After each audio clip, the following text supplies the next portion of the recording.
Olá, amigo internauta que navega e visita o gcn.net.br. Estamos chegando com o resumo do dia desta segunda-feira em Franca. A gente começa o programa de hoje falando sobre uma onda de acidentes que movimentou a cidade e também a região. No sábado, um grave acidente na rodovia Cândido Portinari, entre Cristais Paulista e Franca, deixou um morto e uma pessoa ferida gravemente, pelo menos outras 3 pessoas com ferimentos leves. Não chovia no momento do acidente, segundo testemunhas do desastre, mas a pista estava muito molhada. No local mencionado, um Escort vermelho com placas de Franca e dirigido por Sebastião da Silva, de 73 anos, teria saído do acostamento e cruzado a rodovia em direção ao posto Paineirão. Neste momento, o outro carro envolvido no acidente, com placas de Cristais Paulista e que seguia pela rodovia no sentido contrário, não conseguiu desviar e acertou o Escort no meio, ainda sobre as faixas de sinalização da rodovia. Sebastião da Silva morreu na hora. A mulher que o acompanhava foi atendida em estado grave e removida logo em seguida pelos homens do Corpo de Bombeiros. Seu nome ou parentesco com a vítima não foi revelado pela polícia. As outras vítimas passam bem. A gente continua falando sobre acidentes agora nas avenidas da cidade. Um homem de aproximadamente 70 anos ficou ferido na madrugada. Segundo informações preliminares, o motorista perdeu o controle do veículo no pontilhão da Vila São Sebastião. Ele fazia sentido bairro Centro quando bateu na mureta de proteção e capotou. De acordo com testemunhas, a batida foi forte e fez a Saveiro capotar e tocar até no semáforo instalado no cruzamento. O homem foi socorrido com ferimentos pelo corpo. Esse acidente foi na madrugada de sábado para domingo. Um pouco depois, já pela manhã, na Avenida Dom Pedro, um outro acidente. O rapaz de 19 anos perdeu o controle de seu carro e acabou batendo no poste. A colisão aconteceu no cruzamento com a Clarecinda Gomes Souza. O rapaz alega que havia saído de uma festa onde trabalhava e voltava para casa. Dormiu ao volante de seu J3 da Jack Motors. O impacto forte causou estragos. O poste ficou em pedaços. Apesar da pancada, o autônomo teve apenas ferimentos leves e foi socorrido ao pronto-socorro municipal. A estrutura precisou ser trocada pela CPFL ainda no domingo e parte da pista foi interditada. A polícia não fez bafômetro no rapaz porque ele aparentemente não tinha nenhum problema, nenhum cheiro de bebida alcoólica, ele também passa bem.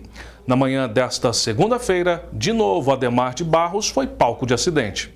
A motorista de um Celta ficou ferida e precisou ser socorrida por equipes de resgate após um acidente no cruzamento com a Rua Brasília. O local é alvo constante de batidas após uma intervenção da prefeitura. A preferencial foi invertida no ano passado. Nesta manhã, segundo informações preliminares, o acidente envolveu o Celta e um Corsa. O impacto forte destruiu os carros. O Corsa foi parar em cima da calçada e a via ficou interditada. Os comerciantes do local pedem providências da prefeitura, como a instalação, por exemplo, de uma lombofaixa. A gente continua falando sobre informações da polícia, desta vez com a violência na região. 2 homens foram mortos. Eles foram atacados com requintes de crueldade. Em Ituverava, o comerciante Valdir Ferreira da Silva, de 56 anos, foi morto a tiros. Segundo a Polícia Militar, o autor é o tapeceiro Jean Paulo de Oliveira, de 19 anos. O corpo de Valdir foi encontrado em uma rua no Guanabara 3, com perfurações no rosto, tórax e peito. Após denúncias anônimas, o tapeceiro foi preso. Ele confessou o crime e disse que havia se envolvido em uma briga anterior com Valdir e decidiu revidar. Já em Miguelópolis, Alex de Oliveira Araque, de 23 anos, foi encontrado morto pelo primo no começo da noite de domingo. Ele estava desaparecido desde o dia anterior. Alex estava em uma mata da cidade com diversos ferimentos pelo corpo. Na nuca, havia perfurações causadas, segundo a polícia, por golpes de podão. A Polícia Civil também vai investigar o caso. Neste caso, a polícia diz que o primo do Alex era um dos suspeitos do crime que aconteceu por lá. O corpo de Alex também foi encontrado com perfurações de bala. A polícia, como eu disse, está investigando o caso. Vamos falar sobre greve dos servidores municipais, isso porque uma assembleia definiu que eles entrarão em estado de greve. Com gritos de greve, greve, greve, o evento aconteceu durante a assembleia na Câmara. A decisão foi unânime entre todos os presentes que lotaram o plenário e manifestaram a insatisfação com a administração do prefeito Alexandre Ferreira e a intransigência nas negociações salariais com a categoria. Segundo o presidente do Sindicato dos Servidores Municipais, Luiz Fernando Nascimento, com o estado de greve decretado, os servidores podem legalmente paralisar as atividades após um prazo de 72 horas. Assim, a categoria deve cruzar os braços a partir de quarta-feira. O prefeito Alexandre Ferreira disse no último sábado que não há negociações. Eles estão batendo no ponto do cartão alimentação. A prefeitura diz que não vai pagar mais do que R$ 240. Já os servidores querem, no mínimo, 400. Como eu disse, as manifestações e também greves podem ocorrer a partir da próxima quarta-feira. O ministro das Cidades do governo da presidente Dilma Rousseff esteve em Franca no último sábado. Gilberto Kassab se reuniu com inúmeros prefeitos. Kassab despachou pessoalmente com cada um dos 40 prefeitos no encontro do COMAN, que é o Consórcio de Municípios da Alta Mogiana, que aconteceu no Comfort Hotel. Para Franca, ele anunciou a inclusão de projetos da cidade na terceira fase do programa Minha Casa Minha Vida, que deverá ser lançado até o final do próximo mês. Serão 5.200 unidades habitacionais que consumirão um investimento de R$ 40 milhões. E o final de semana foi marcado por estrelas em Franca. Jogadores, artistas e cantores estiveram em campo em prol ao pequeno Davi Miguel. A renda da partida, que foi disputada no Lanchão, vai ser revertida para ajudar e custear o tratamento do bebê, que está disputando o jogo da vida. Pena que o tempo chuvoso e o preço do ingresso tenham espantado o público. Foi uma grande tarde de sábado. E uma grande oportunidade também de ver o craque Zico jogar bola e exibir sua categoria aos 62 anos. Ele marcou um gol de cabeça e deixou o jogo no fim do primeiro tempo. Extraoficialmente, cerca de 2.000 pessoas foram ao jogo. Os organizadores só divulgarão balanço de público e renda no começo da semana. Por falar em Davi Miguel, ele foi transferido na última sexta-feira para São Paulo. Davi agora está internado no Hospital Samaritano para ganhar peso. Hoje a família divulgou pelas redes sociais as imagens do menino na capital. Segundo a mãe, Dinéia Gama, Davi está estranhando a mudança, mas deve se adaptar em breve. Bom, a gente fala agora sobre o curso de medicina da Unifacef, isso porque nesta segunda-feira os alunos tiveram a primeira aula e apresentação do curso. São cerca de 60 alunos inscritos.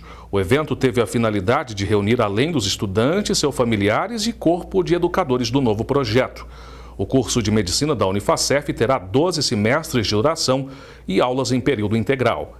A nova disciplina tem o objetivo de formar profissionais médicos com fundamento teórico aplicado a práticas orientadas em procedimentos definidos nas diretrizes nacionais do curso de medicina, que foram homologadas em junho de 2014. Parabéns então aos estudantes da medicina da Unifacef. A gente vai falar agora no programa sobre uma cavalgada que aconteceu no último sábado. 150 cavaleiros estiveram presentes. O evento foi realizado em comemoração à Semana da Água, pela Associação Amigos do Rio Canoas, com o apoio da Sabesp e da Prefeitura. O evento completou 14 anos e contou com a presença de diretores e engenheiros da Sabesp, como o superintendente regional Gilson Mendonça.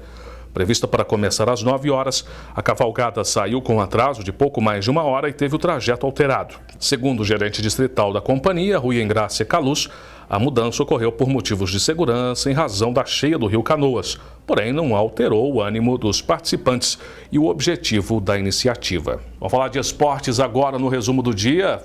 Novamente, a francana entrou em campo e novamente ela perdeu. Dica lá, Marco Silva. Alô, Leandro Vaz, alô, internauta, vamos falar da francana que mais uma vez perdeu no Campeonato Paulista Série 3, jogando ontem lá na cidade de Barretos, derrota por 2-1. A francana saiu na frente com o gol do Douglas de Paulo, atacante, mas no final do jogo deixou que a equipe barretense chegasse à vitória aos 40 minutos do segundo tempo. A francana, que está com apenas 2 pontos ganhos, praticamente já está rebaixada para a última divisão do futebol paulista, porque o Rio Preto, que é o 17º, tem 14 pontos. Então, uma diferença aí de 12 pontos. Restam aí mais 6 jogos para a francana no Campeonato Paulista. São 3 jogos em casa e 3 jogos fora de casa. Portanto, a francana já está amargando aí a 4ª divisão para o ano de 2016. Só um milagre que poderia tirar a francana dessa situação. Mas as dificuldades fora de campo têm provocado essa má campanha que a equipe faz no campeonato. O time volta a campo quarta-feira às 3 da tarde na Rua Javari contra a equipe do Juventus. jogos. Já em relação ao basquetebol, o Franca Basquete também joga nessa semana. Amanhã à noite jogando lá em Bauru contra a equipe do Bauru. Time francano que vem de 2 derrotas seguidas. Perdeu para o Palmeiras na última quarta-feira e na sexta-feira perdeu para o Pinheiros por uma diferença de 20 pontos. E o técnico Lula sabe das dificuldades que a equipe terá no jogo de amanhã contra o Bauru. No esporte amador, a Liga Francana Amadora de Futebol realizou reunião na última semana para o campeonato de veteranos. 12 equipes deverão participar do campeonato sub-40, promovido aí pela Liga Francana Amadora de Futebol, que pretende começar o campeonato já na primeira quinzena do mês de abril. Obrigado, Marcos. O resumo do dia termina aqui. Outras notícias durante o dia no gcn.net.br e a cobertura completa dentro do Comércio da Franca. Um abraço para você e boa semana.